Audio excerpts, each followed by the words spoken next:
Roller coasters, log flumes, launch towers, all themed experiences designed to thrill and even terrify some in the name of fun. These are one of, if not the main attractions that bring millions of thrill seekers to amusement parks and themed resorts around the world every year. Locations and brands compete for the longest, tallest, highest, fastest, and overall most thrilling of these anchor attractions, driving innovations in the space to new heights both proverbially and literally. But one of the main reasons these attractions continue to be popular isn't always that overt. It's because they can provide these thrills to guests safely.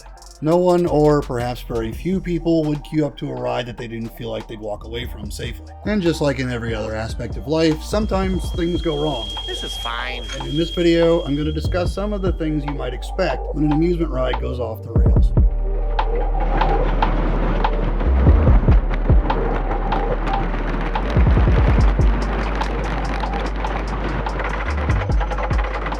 Before I get started though, I'd like to take the time here to thank each of the subscribers to this channel and everyone else that's given the channel a shot over the last year. Every view, every minute of watch time, every comment not only helps this channel with the algorithms, it helps motivate me to create even when the creative process gets a bit rough. So if you find the channel's content useful, dare say it, even a little bit entertaining, consider liking the video and subscribing to the channel.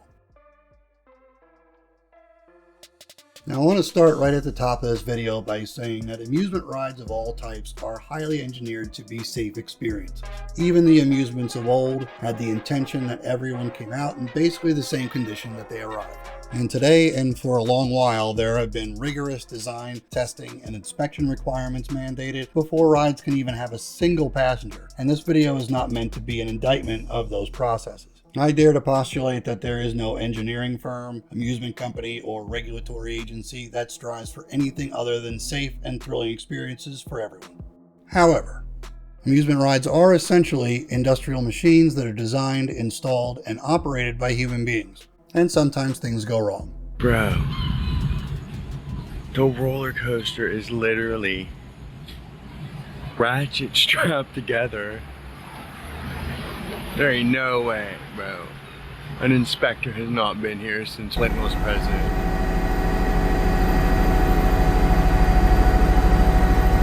For an amusement ride though, it's built into the design. I'll explain this in a kind of simplified way. We'll take a roller coaster. Pick whichever one you like or one that you particularly don't like. It really doesn't make much of a difference. It's pretty much a physics engine. In some form or fashion, they are advanced to a height, pushed over, and then left to gravity for the majority of the experience. It just puts Sir Isaac Newton in the driver's seat. You don't even have to have ridden a roller coaster to kind of understand the physics involved in that and how they kind of work. What's a little bit less intuitive is that once the fun part of the ride starts, there's very little in most cases anyone can do to change what will happen until the ride returns at the end of the loop. It's kind of right there in the name, coaster. Now, there certainly are a lot of variables that go into the creation of an amusement ride, and as much as can be foreseen is taken into account during the design, construction, initial testing, and certification before it's open to even human testers, or in particular guests. But even with the best design and careful planning, there are still unknowns at play after these machines are put into the real world. For instance, overall mass. For the purpose of this explanation, we'll imagine a roller coaster with 28 side-by-side seats on a single train. This train can make it around the course on its own unloaded mass, but its design also has to take into account a range of mass added by riders of varying degrees of, let's call it magnitude, distributed among the seats and seating positions, and other variables of load, like whether or not the train is fully occupied. It's part of the reason these attractions can be so enticing to repeated rides. Although fundamentally the same, each ride may be a little bit different to each rider depending on those load characteristics. Much of these characteristics are factored in during the design phase and the setup phase and the testing phase, but the real-world range of riders and seating arrangements can't be 100% predicted for the thousands and thousands of cycles in even a single season or year or in its expected service life. And distribution of mass for each ride is just one variable that a roller coaster has to contend with in the real world once it's installed. And this comes to the first type of ride failure you can expect if you ride enough rides over a long enough timeline. On a long enough timeline, the survival rate for everyone drops to 0. Most rides, especially those that operate on a track or a circuit of some type, have designed critical areas of, let's call it momentum checks, wherein if the physics aren't going to get the ride the whole way around the course, it'll fail somewhere expected and safe to perform what's called a walk-off. These are usually areas relatively close to the ground with things like platforms, ramps, guardrails, and generally safe conditions for trained staff to more easily assist riders off of a failed run. It's certainly not what anybody wanted to happen, but it's the first and hopefully most frequent type of ride failure for any type of attraction that occurs, and where I'd like to start about what you might expect if it happens to you. The first thing you'll probably notice during the ride is that the vehicle starts to ascend an uphill portion, but slowly glides to a halt before rolling in the opposite direction. Depending on the ride design, this experience will certainly vary an awful lot, but it may partially run back up the hill you just descended, and may repeat this several times before settling to a halt at the lowest point of the valley between the two hills. In most cases, you're going to be here for a little bit until staff arrives, so stay calm, leave all restraints fully engaged, and don't make any attempt to leave the ride on your own. You can expect that any trains awaiting to depart the station have been stopped and the ride has been shut down, but I'll discuss that a little bit later in more detail, because there are instances where that is not going to be what happened. Once staff arrive, they'll begin the walk-off procedure, releasing passengers from restraints and guiding everyone off the ride and back to the remainder of their day, generally without much worse for the wear. As this is a designed point of failure for the ride, the chances of injuries to riders are slim, but certainly not zero. And even without injuries, a walk-off is certainly not a nothing event by any means, but from your perspective, this will probably be the end of this experience. The ride itself will be offline until the event can be analyzed, documented, and it can be deemed safe to be put back into service, whatever that happens to mean for that particular ride. As much as nobody involved wants the ride to stop mid-ride, these comparatively common events help gather data that help to work out some of those unknowns that are challenging or impossible to predict at the design and testing phases, like ride mass distribution, the effects of specific wind or weather conditions, and other factors that may also uncover issues as rides age or are modified.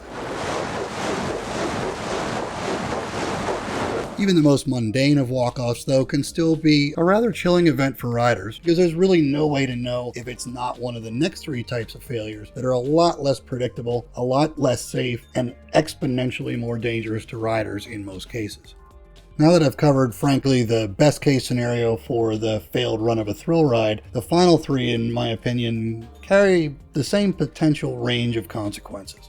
From vanishingly similar to a walk-off like I just described, to life-altering and sometimes life-ending results. When I worked in manufacturing, I completed hundreds of EHS orientations for thousands of new employees, and each session contained the phrase, "Machines do not care about your soft, squishy body. They're going to complete their programmed actions until either one of two things happens. They break or they break you." In manufacturing and industry, of course, this is to instill a level of respect for even the most mundane, human-powered machines, all the way to the heaviest of moving, energized parts.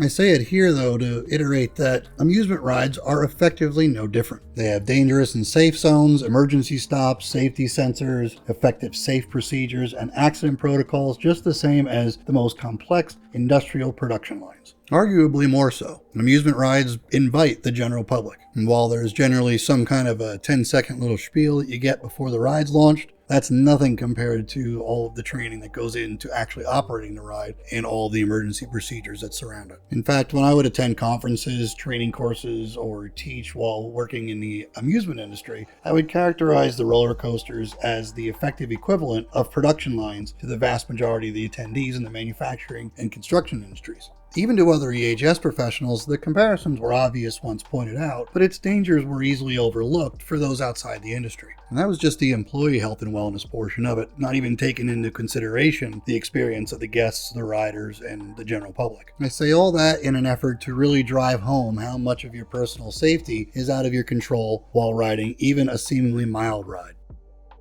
Now, with all that out of the way, I'll move on to the next major failure type, and that's operator error. This can be something from a seemingly minor ride loading error, like not checking rider height or not fastening restraints appropriately, to sending a ride vehicle with another stalled on the track, like during a walk-off, and pretty much anything else you can imagine. Just as an aside, this will probably be the last time in most cases that you'll be able to potentially rectify any problems before they happen yourself. For instance, if your restraint doesn't feel tight enough, you can ask the operator to check it again. If you see operators not checking rider requirements, you can point it out to supervisors. But once the ride starts, you're completely at the mercy of the ride and all of the decisions that have been made to that point. When I was 10 or so, I was finally tall enough to ride the Salt and Pepper Shakers ride at my frequented amusement park. I was placed in the ride and fastened into the safety strap consisting of a literal laundry cord and told to have fun. Upon the ride's first inversion, the clip on that laundry cord broke and I spent several minutes tossing uncontrollably around the car, the operator laughing every time my car got close to the ground. Now, I'm going to date myself a little bit here and say it was the early 80s and it was a different time and rides were better back then and blah, blah, blah. But it was a combination of luck and survival instinct that kept me away from the flimsy door that was the only thing keeping me from falling out of the ride while the operator watched. I say that, though, to say this. Amusement ride operators do have an awful lot on their shoulders. Perhaps think about giving them a break the next time you're in line. Yeah, even the guy that put me in the Salt and Pepper Shakers all those years ago. Alright, maybe not. I guess my point with this is that these are really complex machines that these individuals are attempting to operate safely, and they're doing it probably thousands of times a day. And even if they do everything right, something catastrophic could happen. The absolute best thing you can do to maintain their focus on what's going on is to leave them do their job. If you don't meet the ride requirements, accept it. If you need to take stuff out of your pockets, accept it. If you're not allowed to ride the ride, accept it. If there's a dispute or a difference of opinion about some aspect of riding a ride, have that argument off the ride platform. Because what you can expect as a rider and a guest is all manner of catastrophe from an operator error. Everything from having a bad ride, like I did with those Salt and Pepper Shakers, to being stuck on a ride car for hours and hours and hours because something didn't get set right and the ride stopped in the middle of the track, to life-altering and life-ending results. From the fallibility of human beings to the fallibility of the machines themselves, the next most likely cause of issues are going to be from mechanical failures. In the most mild of these events, you can expect the same kind of stuff we've been talking about throughout this video. Something as simple as a failed launch of a ride or a walk-off event, something like that, to a complete catastrophic failure of the ride mechanics. But where these differ a lot of times from, say, a walk-off event, even in their most mild of scenarios, is that they generally happen in areas that are not designed or expecting a walk-off event. In fact, while making this video, there was an incident in Texas where a full complement of riders on a train at an amusement park got stuck at the top of a 90-degree lift, requiring fire department rescue, special expertise, and a whole lot of planning to get those people off of that ride safely. Even in the most mild of these mechanical failures, what you're probably going to expect as a rider is to be on the ride for a very long time. And even in the best of scenarios, it's going to be a particularly uncomfortable experience. Consider the incident in Texas as an example. Here we are a few hundred feet in the air. You're in an awkward position as a rider. You're going to be exposed to whatever weather conditions are around at the time. I'll say as a participant of a few mock training sessions for events like these, you're just going to have a bad time. There's no way around it. And that's even without any injuries or significant health issues or anything like that. I will say, as I have alluded to a few seconds ago, these events are anticipated as best as they can be for as broad a spectrum of possibilities of scenarios as can be anticipated by the human mind and physics. The cause of these incidents, though, as I see it, are kind of split into two specific and distinct categories: design failure and lack of appropriate maintenance and upkeep. These two concepts are fairly intuitive, I think, to most people. There's not much of a difference fundamentally between the maintenance and upkeep and the design of a road car as there is to any other machine in the world. There is, though, a fundamental difference between the way I think the general public sees something like an amusement ride over time, especially one that is long-lived. Take a moment and think of your favorite roller coaster, the one you've ridden every single year since you were a kid. There it is, year over year, every single year. Wonderful ride. You love it to death. It has an almost eternal quality, doesn't it? But it's not really the same ride every year. It gets replacement parts, it gets new motors, it gets new structural supports, it gets new safety features even over time, and some parts even just deteriorate entirely.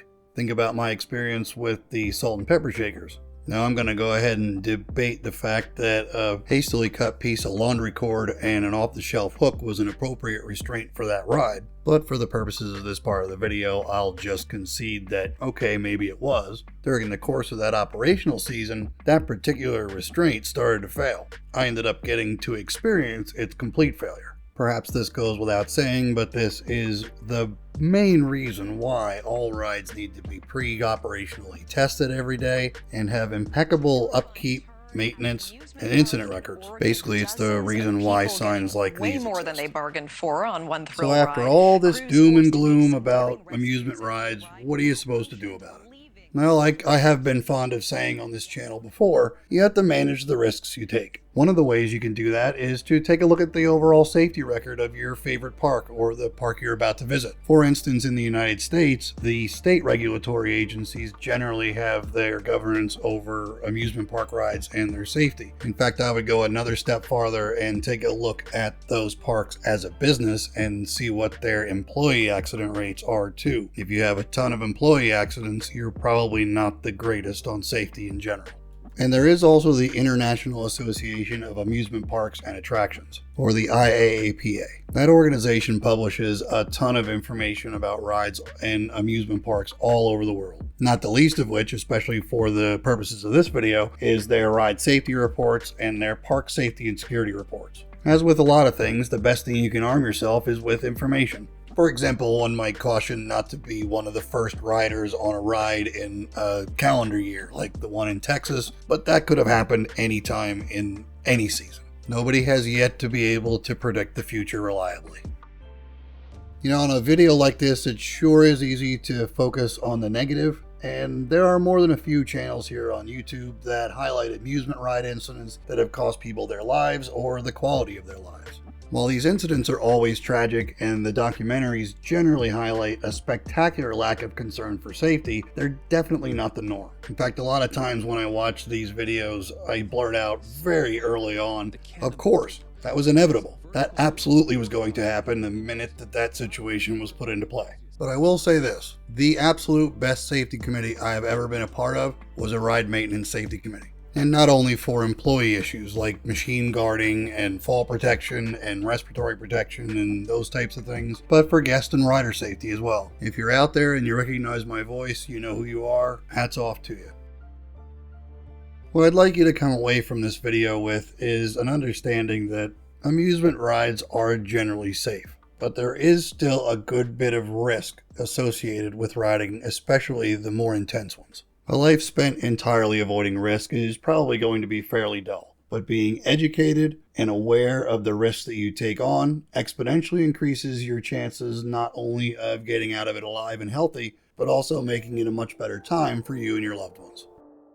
I really hope you found this video interesting. If this is your first time on the channel, this channel is really all about generalized safety. A lot of it is going to be focused towards vocational safety, but it's certainly not going to stop there. We're going to tackle safety at home, safety at work, safety at school, safety at play, everywhere where your safety matters. And your safety matters everywhere. So take a moment to like this video, share this video, comment on this video, and subscribe to see where the channel's been and where it's going next. Thank you for watching.